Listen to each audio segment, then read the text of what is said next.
গুরু, এখন ইষ্ট প্রসঙ্গ করার জন্য আহ্বান জানাই শ্রদ্ধেয় সভাপতি ঋত্বিক মৃত্যুঞ্জয় দেবনাথ দাদাকে। দাদা জয় গুরু। পরিবারের প্রত্যেককে আমার আভূমি লুণ্ঠিত ভক্তিপূর্ণ প্রণাম নিবেদন করছি এবং বরেণ্য সঞ্চালিকা মা সহ আজকের এই আসরে সমবেত ভক্ত জনমণ্ডলী, কল্যাণী মায়েরা, সদূর প্রতিম ভাতৃবৃন্দ, যথাযোগ্য স্থানে আমার শ্রদ্ধা, ভক্তি, ভালোবাসা, রামমৃত অভিনন্দন জ্ঞাপন করছি। তার কথা পরিবেশন করা যখন সময় আসে তখন মনে হয় যে তার কথা পরিবেশন করা কি সম্ভব? যার ব্যাস বাল্মীকি, যার বর্ণনা করতে কি অন্ত পাইনি, আর আমরা তো তুচ্ছ, তার সম্পর্কে কি বলতে পারি? ডেগো পিঁপড়ে যদি হয় তাহলে 2-4টে দানা খাওয়া যায়। খুঁজে পিঁপড়ে সে ওই একটা দানাও সে খেতে পায়নি। তা আমরা খুঁজে পিঁপড়ে। ডেগো পিঁপড়ে হচ্ছে বিবেকানন্দ, নিত্যানন্দ, হনুমান, এরা ডেগো পিঁপড়ে। এরা 2-4টি দানা খেতে পারে, আর আমরা খুঁজে পিঁপড়ে। তাই তার কথা বলা যায় না, তিনি দয়া না করলে বলা যায় না। একবার সাহিত্যিক কল্যাণ চক্রবর্তী তিনি ঠাকুরের কাছে গিয়েছেন, গিয়ে সকালের প্রার্থনার পরেই গিয়েই ঠাকুরের কাছে গিয়ে বসেছেন, গিয়ে বলছেন, ঠাকুর আমার একটু প্রাইভেট আছে। আর প্রাইভেটের কথা শুনলে ঠাকুর সেখানে যারা যারা থাকতো প্রত্যেকের বলতেন তোরাই বেড়ায়, প্রত্যেকে বাইরে পাঠিয়ে দিতেন। তারপরে সবাই যখন চলে গেল তখন জিজ্ঞেস করলেন, কি কবি? অজি ঠাকুর, আপনার একখানি চরণ আমি দেখতে চাই, একটা পা দুখানি বাড়িয়ে দিন, আমি দেখব। কেন? বলে শাস্ত্রে পড়েছি যিনি নারায়ণ তার চরণ যুগল ঈষৎ লাল হবে, তার পায়ের তলায় ঈষৎ লাল, টকটকে লাল না, গোলাপি লাল। আর তার পায়ে পুরুষোত্তমের যে রেখা, অবতারের একটা আলাদা রেখা, ধ্বজ ব্রজ অঙ্কুশ রেখা তার পায়ের তলায় আছে, সে দেখতে চাই। তাহলে সে তো নারায়ণের পায়ের তলায়, আমার দেখছিস কেন? তাহলে আজ্ঞে আপনি দেন, দূর পাগল। তখন ঠাকুর এই কথা বলার পরে কল্যাণ চক্রবর্তীর দিকে এক দৃষ্টিতে তাকিয়ে তার চরণখানি বাড়িয়ে দিল। সেই চরণখানি দেখে তার আহা কি সুন্দর, কি নরম, পদ্ম ফুলের মতন নরম, যা জন্ম জন্মান্তরও ভুলতে পারবো না। তিনি সেই চরণে মাথা ঠেকিয়ে প্রণাম করলেন। তারপরে ঠাকুর কি করলেন? তার সমস্ত যে লক্ষণ তিনি তুলে ধরলেন। তিনি উঠে দাঁড়ালেন। যেই উঠে দাঁড়ালেন তিনি দেখলেন আজানু লম্বিত বাহু।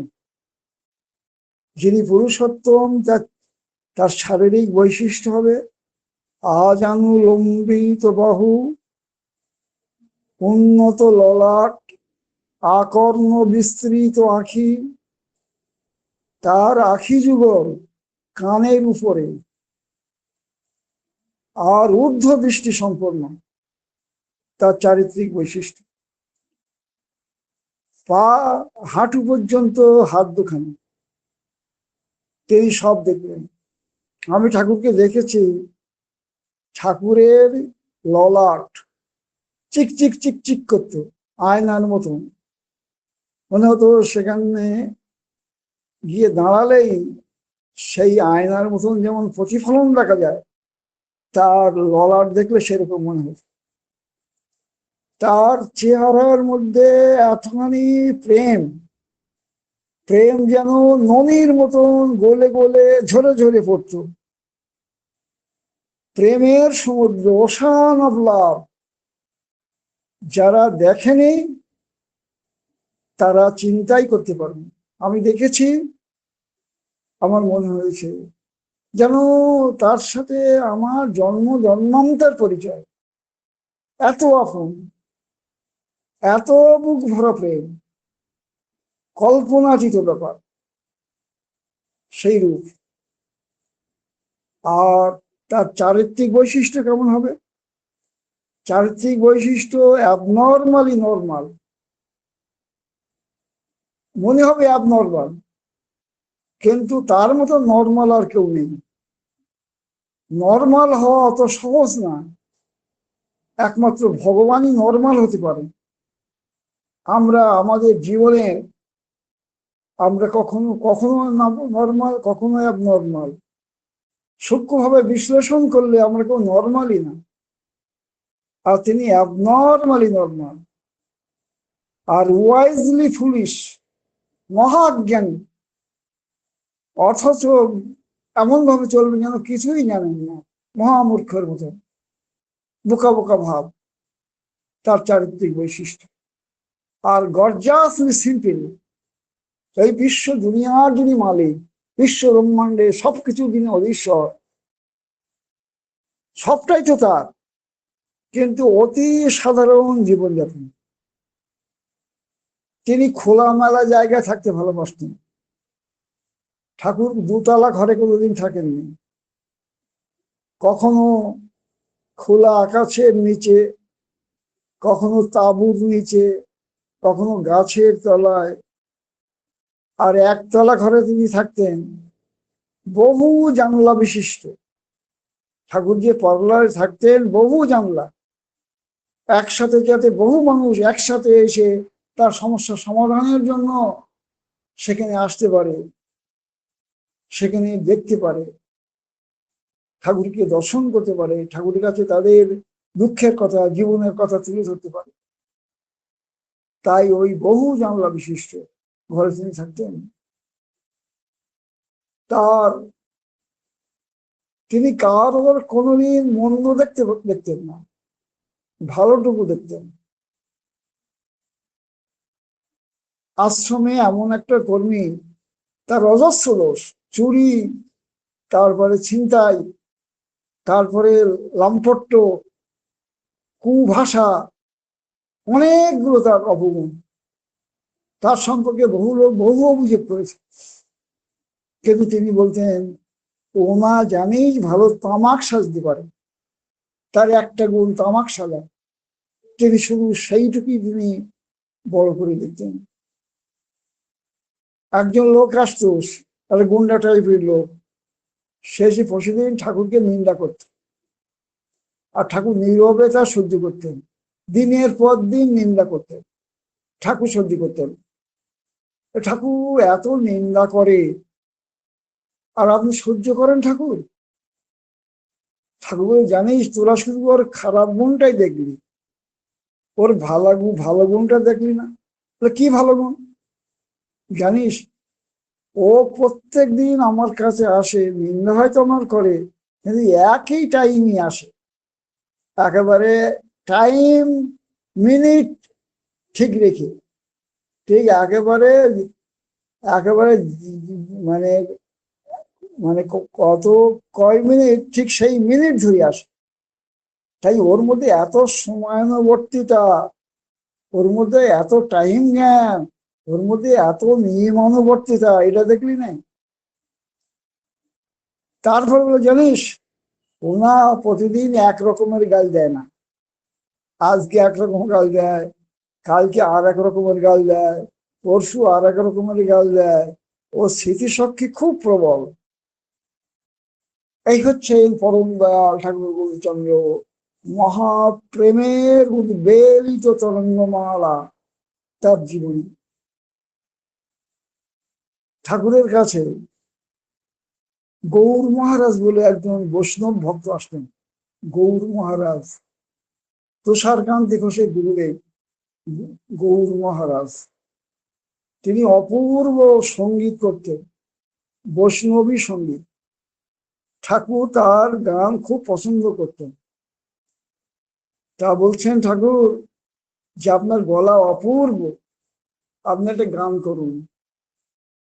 তখন গৌর মহারাজ গান ধরেছিলেন, বায়ু গন্ধ বিনা, গন্ধ কুসুম বিনা, কুসুম ভ্রমর বিনা, ভ্রমর গীত বিনা, গীত রাগ বিনা, রাগ ভাব বিনা, ভাব প্রেম বিনা, প্রেম গুরু বিনা, জীবন বিফল সদ্গুরু বিনা। অপূর্ব সঙ্গীত। এই গৌর মহারাজ আর একদিন গিয়েছিলেন, ঠাকুর সেদিনই বলেছিলেন আপনি একটা গান করুন।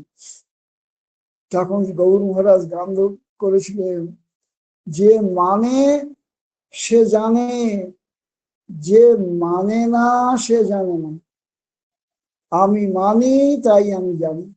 ঠাকুর বলেন দেখলে কি অপূর্ব গান, যে মানে সে জানে, যে মানে না সে জানে না, আমি মানি তাই আমি জানি। এই জগৎটা মানার জগৎ, বিশ্বাসের জগৎ, ভক্তির জগৎ। তাই প্রেম ভক্তি না থাকলে এই জগতের তাকে সে ভালোবাসতে পারে। একবার ঠাকুর আমার মধ্যে ভীষণ খাদ, ঠাকুর খাদ, খাদ তো খুব ভালো মনে, খাদ না হলে গরম হয় না। স্বর্ণকার কি শুধুমাত্র খাঁটি সোনা দিয়ে অলঙ্কার তৈরি করে? খাঁটি সোনা দিয়ে অলঙ্কার তৈরি করে না, খাঁটির সাথে খাদ মিশায়, খাদ মিশিয়ে আগুনে পুড়িয়ে তার ছোট্ট হাতুড়ির আঘাতে অলঙ্কার তৈরি করে। আমরা যদি বলি যে আমি স্বর্ণকারের কাছে যাব না, তার আগুন আমি গ্রহণ করব না, তার হাতুড়ির আঘাত আমি সহ্য করব না, তাহলে তিনি কি পারবেন তার মনের মতন করে সোনার অলঙ্কার তৈরি করে দিতে? পারবেন না। তাই দরকার আমাদের শরণাগতি। ঠাকুর বলছেন বস্তা পচা করলি জীবন, নড়লি না তো এতটুকু, ভগবানের দোষ দিয়ে তুই মুখের কথায় হরিপটু। একবার শ্রী বড়দা, শ্রী বড়দাকে, বড়দা তিনি ডাক্তারের নির্দেশে ঠাকুরকে নিয়ে তিনি ঘুরিয়ে নিয়ে বেড়াতেন, প্রতিদিন ঘুরিয়ে নিয়ে বেড়াতেন। এইবার তিনি কিছুটা ঘুরিয়ে হাঁটিয়ে নিয়ে প্রতিদিন কাছের যে দরজা, সেই দরজা দিয়ে তিনি পার্লারের মধ্যে ঢুকতেন। একদিন বড় বলছেন সেদিন ঘুরতে ঘুরতে, যাকে ঠাকুর আজকে না এই দরজা না, ওই দূরের একটা দরজা আছে, ওই দরজা দিয়ে আপনি ঘরে প্রবেশ করবেন। ঠাকুর বলছেন কেন?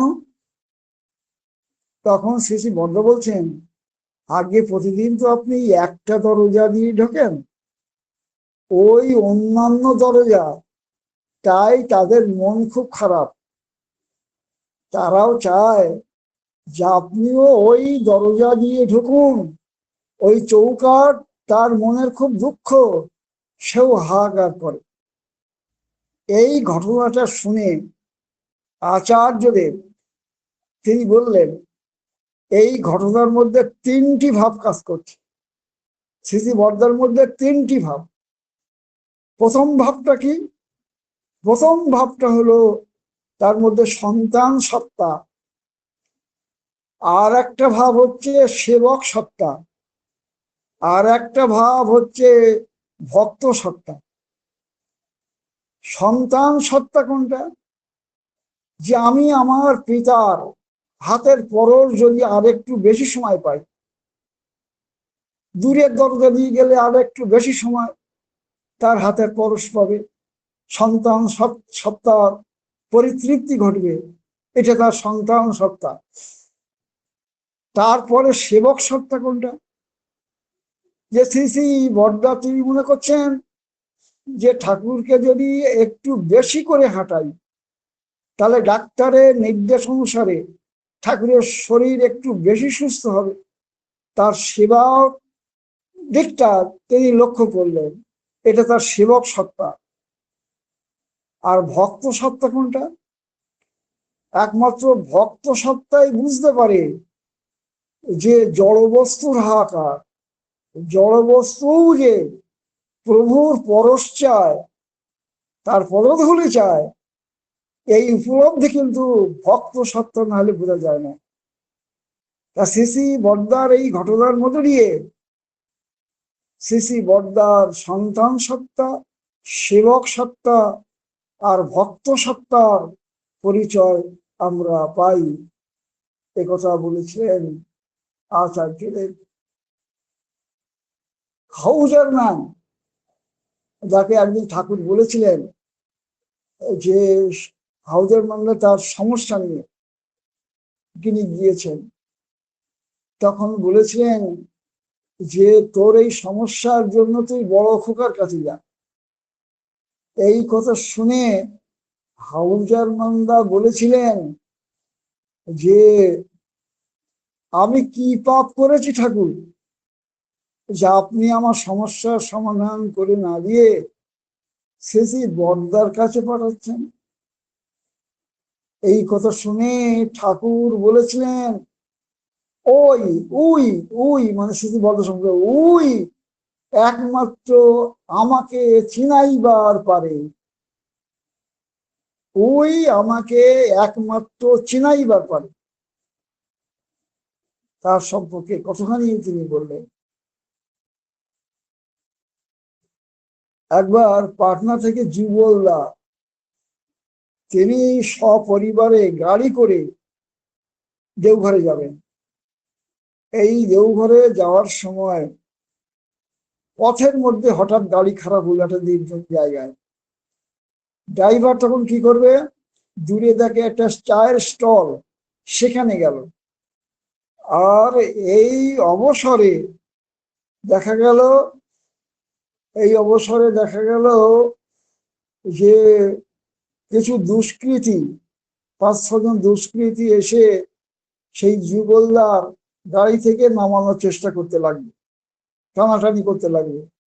আবার কিছু দুষ্কৃতী তারা তার সহধর্মিনীর গলার থেকে হার, কানের থেকে দুল ছিনতাই করবার জন্য চেষ্টা করতে লাগলো, ধস্তাধস্তি করতে লাগলো।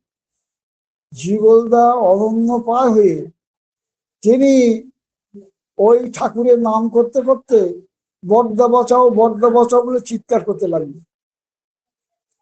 কারণ তিনি ঠাকুরকে দেখেননি, তিনি শ্রী শ্রী বড়দার সাথে তিনি নিয়ত সঙ্গ করেন। বড়দার প্রতি তার গভীর টান, গভীর ভালোবাসা।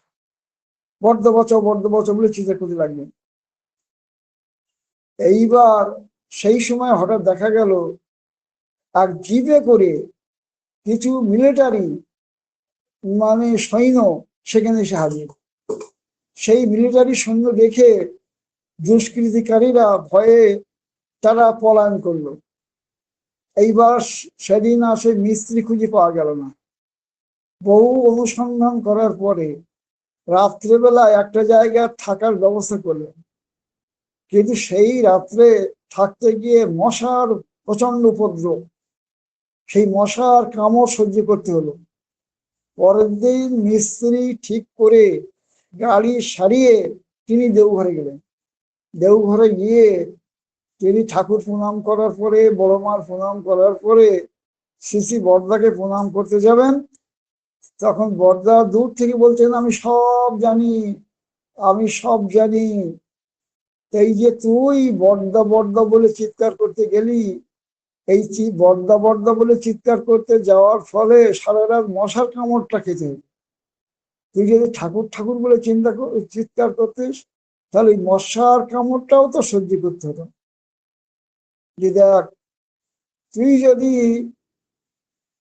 তুই বড্ড বড্ড বলে চিৎকার করলি, এটা আমি শুনলাম। শুনি আমি আবার ঠাকুরকে প্রার্থনা জানালাম, ঠাকুর ওকে বাঁচাও, ওকে বাঁচাও। এই ভায়া হয়ে আমার কাজ করতে হলো। তাই যখন বিপদ আপদে পড়বি, তখন ওই ঠাকুর বাঁচাও বলে চিৎকার করবি আর ঠাকুরের নাম করবি। এই হচ্ছে শ্রী বড়দা। শ্রী দাদার কাছে একদিন বলেছিলেন যে, দাদা আপনি যদি একটু দয়া করতেন তাহলে খুব ভালো হতো। তখন দাদা ধমক দিয়ে বলেছেন, কি বললি? দয়া করবো আমি? দয়া করেন দয়াল, তাই দয়া দয়াল করেন, আর আমরা সবাই তার দয়ার ভিখারি। তুই যেমন দয়ার ভিখারি, আমিও তার দয়ার ভিখারি। আবার বর্তমান আচার্যদেবের কাছে একজন বলেছিল যে, আগে আপনি যদি আমার এই মন্দিরে একটু পদধূলি দিতেন।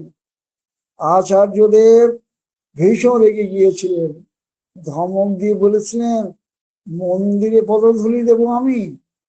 শোন, আমরা মন্দিরে যাই ঠাকুরের চরণধূলি নেবার জন্য, আমাদের চরণধূলি দেবার জন্য না।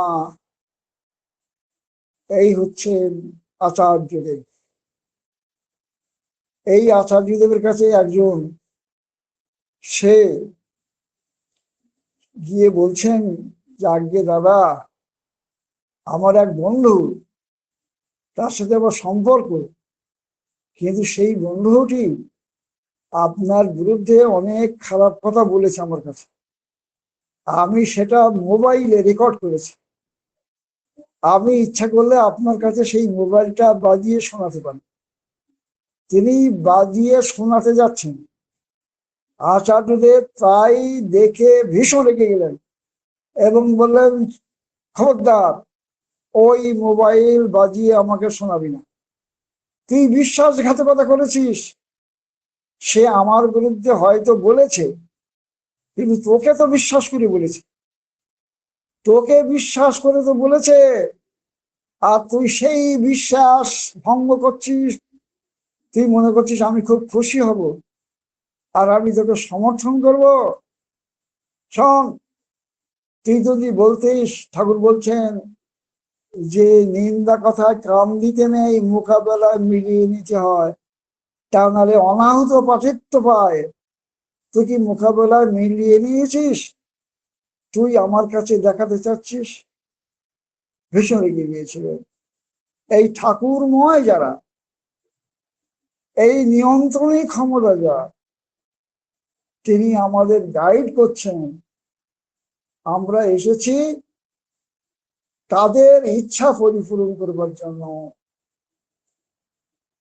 একজন দাদাকে বলেছিলেন যে পারিবারিক সমস্যার জন্য গিয়েছে, তিনি বলেছিলেন স স স। এই কথাটার মানে কি? দাদাটি বেরিয়ে যাচ্ছে। ঠাকুর বলছে, তুমি আমার কথাটা বুঝেছে? স স স। কিছু বুঝেছেন? বলছেন, না, ঠিক বুঝতে পারেনি। তখন সেই দাদা বুঝিয়ে দিলেন, স স স মানে সহ্য করো, সহ্য করো, সহ্য করো। তুমি যদি সহ্য করো, তাহলে তুমি একদিন হতে পারবে। তালবস্যা মধ্যস্যা দন্তস্যা হ, তাহলে তুমি হতে পারবে। সহ্য করতে হবে।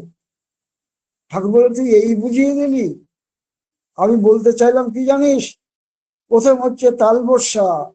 তালবস্যা মানে কি জানিস? তালবস্যা মানে শব্দ। তালবস্যা শব্দ, শব্দ সাধনা করার কথা। আমি যে নাম দিয়েছি, যে সাউন্ড দিয়েছি, the sound of your call must reach me because I am sound. আমাকে সেই নাম, সেই গভীর অনুরাগ সহকারে নাম, অনুরাগ সহ নাম পুরায় মনস্কাম, সেই নাম কি আমরা করি? আমরা নাম করতে কি অজপা স্তরে গিয়েছি? শ্রীমতী রাধাও নাম করত, সেই যুগের মণি, বহু মণি ঋষিরা তারাও নাম করেছে, কিন্তু নাম বারবার ভুল হয়ে গিয়েছে। আর শ্রীমতী রাধা, সেও নাম করেছে। সে নাম কি? আমি নয়ন মদিয়া থাকি, অন্তরে গোবিন্দ দেখি, বলো সখী আমার কি হবার পায়। আমি কৃষ্ণর দিকে তাকাবো না, নয়ন মুদিয়া আছি, তবু আমার অন্তরে গোবিন্দ।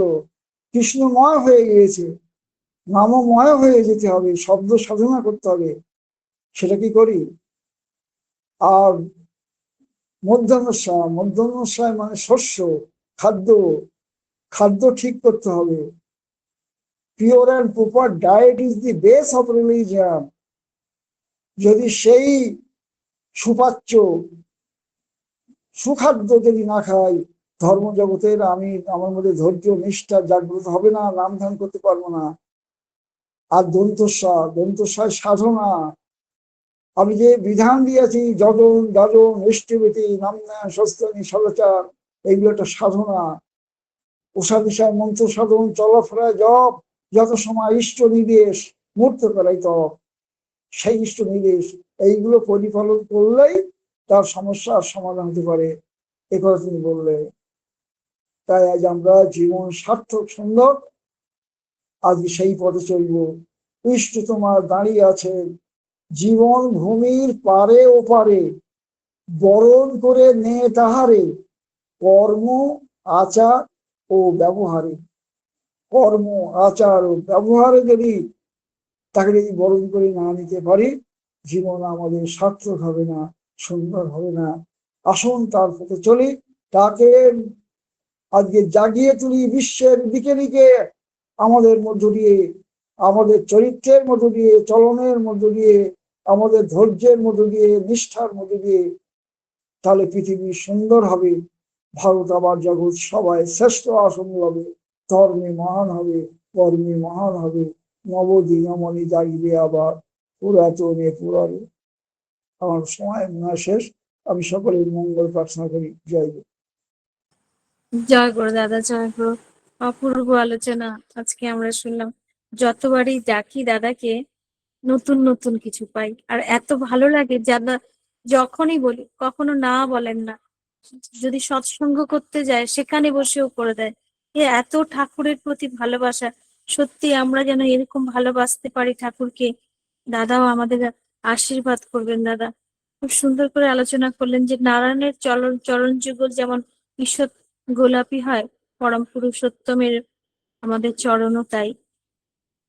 আজানুর লম্বিত বাহু তার, পরস্পর পরম পুরুষোত্তমের অপূর্ব যে রূপ আজকে শুনলাম, আমরা ধন্য হলাম।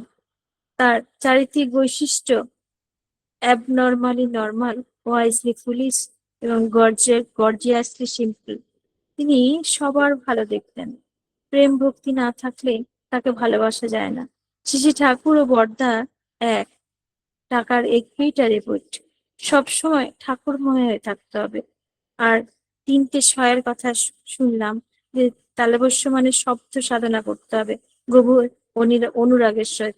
আর পেটকাট্টা মধ্যনিস্য মানে খাদ্য শস্য, আমাদের খাদ্যটাকে ঠিক করতে হবে। আর দন্তস্য মানে সাধনা, তার পঞ্চনতি এবং তার যথাসময় যে ইষ্ট নির্দেশ মেনে চলাই, এই তিন সহ আমাদের মেনে চলতে হবে। তবেই আমাদের সাধনা সম্ভব। আমাদের কর্ম সাধনা এবং ব্যবহারে তাকে ফুটিয়ে তুলতে হবে, তবেই আমাদের তাকে ধরা সার্থকতা, যৌক্তিকতা। খুব সুন্দর করে আমার শ্রদ্ধেয় দাদা আলোচনা করলেন। পরম পিতার কাছে প্রার্থনা করি দাদা আরো আরো অনেক দিন, অনেক বছর আমাদের সঙ্গে থাকুন, তার কথা বলে তার প্রতি আমাদের তন্মুখী করে তুলুন। ভালো থাকবেন দাদা, সুস্থ থাকবেন, প্রণাম নেবেন। পরম পিতার রাঙা রাতুল চরণে আপনার সার্বিক মঙ্গল প্রার্থনা করি। জয় গুরু দাদা।